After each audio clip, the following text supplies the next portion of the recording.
Videos देखने के लिए सब्सक्राइब करें जनसत्ता.com, बेल आइकन दबाकर पाएं लेटेस्ट नोटिफिकेशंस।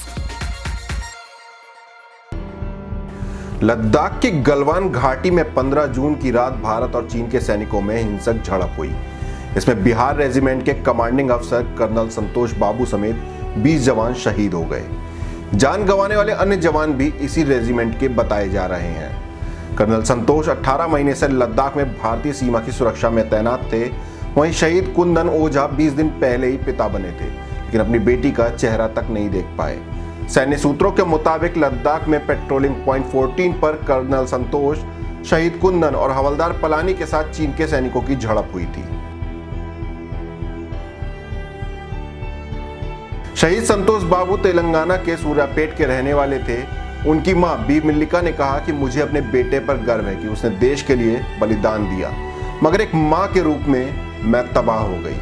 वो एक ऐसा शख्स था जो किसी को बचाने के लिए अपनी जान खतरे में डालने से पहले सोचता भी नहीं था। वो बचपन से ही ऐसा था। अब वो अपनी तेज आवाज में मुझे अम्मा कहकर नहीं पुकारेगा। कर्नल संतोष के परिवार में अब पत्नी, एक बेटा और एक बेटी है। उनके पिता फिजिकल एजुकेशन टीचर हैं। शहीद संतोष ने हैदराबाद के सैनिक स्कूल में पढ़ाई की और फिर वे एनडीए के लिए चुने गए थे। बता दें कि कर्नल संतोष बाबू को 3 महीने पहले हैदराबाद में पोस्टिंग का आदेश मिला था। पहले लॉकडाउन और बाद में दोनों देशों के बीच तनाव के चलते वो लौट नहीं सके। शहीद कर्नल संतोष के पिता बी उपेंद्र कहते हैं कि बहू और बच्चे दिल्ली से हैदराबाद शिफ्ट होने के लिए पैकिंग कर रहे थे।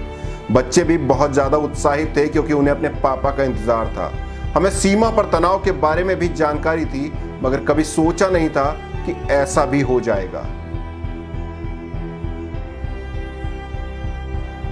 बिहार के कुंदन ओझा अपनी दुधमुही बच्ची का मुंह भी नहीं देख सके। उससे पहले ही उन्होंने वतन के लिए अपनी जिंदगी कुर्बान कर दी।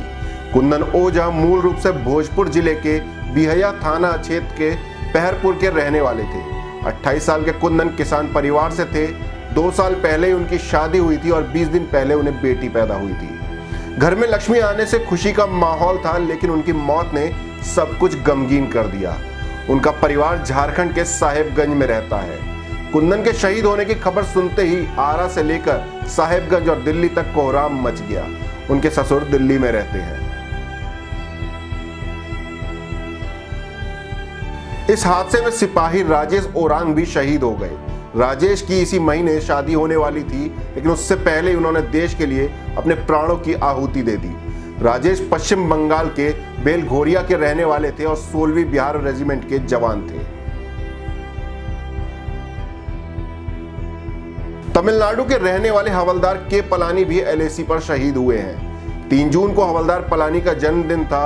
उस दिन उनका गृह प्रवेश भी था, लेकिन वतन के खातिर पलानी लद्दाख में डटे रहे।